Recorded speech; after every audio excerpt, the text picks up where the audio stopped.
Claudia Durasanti, tujka. Deklica odsotna iz družinskih razlogov. V 5. razredu osnovne šole sem bila ugrabljena. Ugrabil me je oče. Bila sva na dolgem potovanju po srednji Italiji med Abruzzom in Molisejem. Po krajih, ki jih kasneje nisem več obiskala. Spala sva v gostiščih s 3 zvezdicami in jaz sem uslužbence vedno spraševala, ali imajo sobe z ločenima s posteljama. Pome je prišel pred šolo, da bi me peljal na kosilo.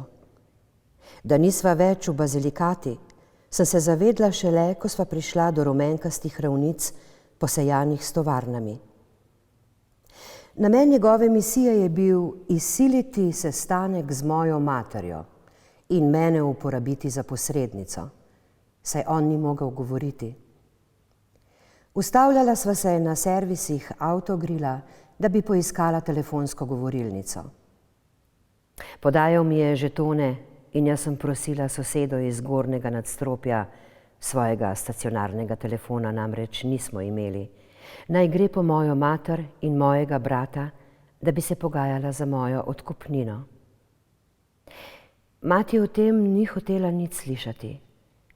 In če sem jo sprva občudovala, ker ni popustila grožnjam bivšega soproga, sem postajala med tednom vedno bolj nestrpna. Bila sem naveličana jesti zrezke in pice v restavracijah z damastnimi prti, ki so bile polne osamljenih moških, in z druge strani kabine opazovati očeta, ki je z mimiko izražal svoje zahteve in brcal v rdeče pleksi steklo sipa Società Italiano per l'esercizio delle telecomunicazioni, medtem ko sem jaz z glavo butala v šipo. Da bi razbila monotonijo, sem nekega dne poskusila odpreti vrata in se na neki počasni cesti v Abruzzu vreči iz avta. Oče me je prijel za zatilje in mi potem za nekaj časa dal mir s telefonskimi pogovori. Občasno je snežilo, jaz pa sem ves čas nosila ista oblačila. Zelen volnen pulover, dolge hlače bež barve v slogu Charlieja Chaplina in par črnih tesnih čevljev, ki jih je izbral moj brat, ker so mu bile všeč punce, ki so se oblačile po fantovsko. Jaz pa sem hotela biti to, kar je hotel on. Svojega očeta sem prisilila, da mi je kupil vsaj pižamo. Takoj, ko je zaspal, sem mu poskušala iz žepa potegniti ključe in mu ukrasti denar. Včasih sem mislila, da bom šla dol in rekla, da nisem njegova hči, ali mu pri večerji vino razrečila z vodo. Enkrat sem to res naredila, ko pa se je vrnil iz stranišča in poskusil spiti kozarec, so se njegove usta skremžila v sadistično gubo, potem je naročil drugo steklenico.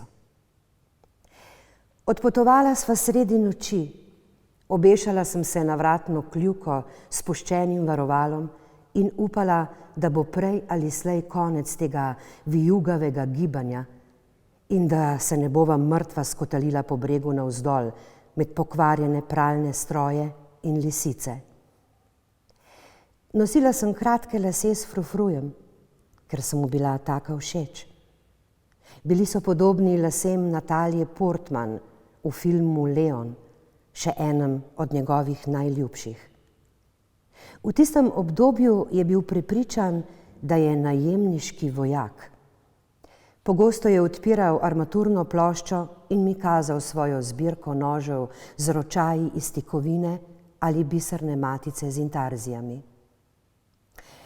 V neki ribji restavraciji v Salernu, s tlemi iz ogledal in z belo lakiranim klavirjem, za katerim je neki lahkoživec ves čas igral Onda su onda, je začel luščiti mojega jastoga in preden je odložil nož, je rekel: Prav, odpeljem te domov, čeprav ga moja mati še vedno ni hotela videti. Večer prej sem ga pri večerji gledala in mu rekla: "Dovolj, očka." Z izrazom, ki sem si ga v odraslem življenju velikokrat nadela pred prijatelji, ki so mi v kavarnah govorili o svoji otopelosti in bridkosti, in se mi je od gnusa stisnil želodec in sem morala pogledati drugam.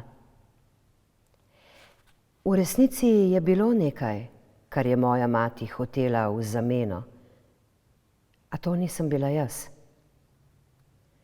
Bila je srebrna zapestnica z obsidijani, ki jo je ukradel pred ločitvijo. Začela sem jesti jastoga, ko me je preplavilo olajšanje. Komaj sem čakala, da spet vidim brata. Potem je moj oče segel z roko v žep, zgrabil šatuljo iz žameta in mi pokazal zapestnico, ki jo je prinesel s seboj. "Tega ji ne bom vrnil," je izjavil s posmehom, in jaz sem upala, da mama ne bo prizadeta zaradi prevare. Moja ugrabitev je imela pomembno vlogo.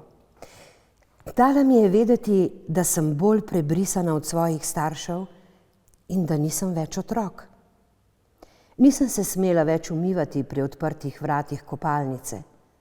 Morala sem se preoblačiti sama in nisem mogla več spati ob moškem, četudi je bil družinski član. Dala mi je vedeti tudi to, da kljub vsem mojim naporom in seznamu pravil nisem normalna. Učiteljica za računstvo, tista, ki me je prišla rešiti na streho, je to dobro razložila v razredu na dan moje vrnitve, ko sem bila še otrok v klopi sredi vsega razreda, stoječimi vodami okoli sebe. Potem, ko je na hodniku govorila s karabinerji, je zaloputnila z vrati in rekla točno tole: "Ni normalno, da te ugrabi eden od staršev. Ni normalno, da sediš na strehi in bereš. Ni normalno, da v dežju pešačiš po svetu." To je povedala s tako strogostjo, da so prav kmalu otrpnili tudi moji sošolci. Ne toliko iz solidarnosti do mene, ampak zato, ker so se začeli spraševati o vseh načinih, na katere tudi oni niso normalni. Ampak zato, ker so se začeli spraševati o vseh načinih, na katere tudi oni niso normalni, ali niso normalne njihove družine. Tako sem začela pogosteje hoditi v šolo, dokler nisem začela hoditi vsak dan. In se naučila, da nisem delala napak pri izgovorjavi. Opustila sem vsako željo, da bi znala narečje. Posledica moje ugrabitve in drugih pojavov očitne družbene izključenosti, zaradi česar sva se moj brat in jaz pred socialno službo pokazala kot zelo dobro vzgojena, je bila, da so mi učitelji namenili glavno vlogo v božični predstavi. V božični predstavi bi bila Marija, vlogo Jožefa bi dobil najboljši v razredu. Obvestilo je izzvalo paniko med sošolkami, ki so začele jokati in skupaj s svojimi starši ugovarjati.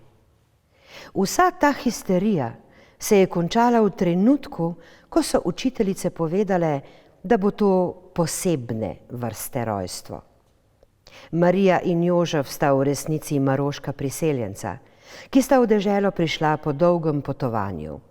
Marija je rodila Jezusa in med predstavo naj bi nezaupljivi vaščani odkrili solidarnost, za katero niso vedeli, da jo lahko izrazijo, in so sprejeli njo in Jožefa v svoje domove. Zjutraj na dan predstave sva jaz in otrok, ki je igral Jožefa, ostala v razredu, da so naju ohomotali v plašča. Fanta je nekdo premazal z rjavim krednim prahom. Ko sem prišla na vrsto jaz, me je učiteljica, ki mi je pod pulover namestila lažen trebuh, dobro pogledala in potem odložila rjavi prah. "Črna si že sama po sebi," je rekla. Čeprav sem se na fotografijah, ki smo jih dvignili tedne po predstavi, sama sebi zdela samo bolehna. Samotna kot Marija in plašna kot slepa potnica. Vsakokrat, ko občutim stik z vodo, se vrnem. Ko vse propade, ostane neukročena ljubezen. Ampak ali je to resnična zgodba?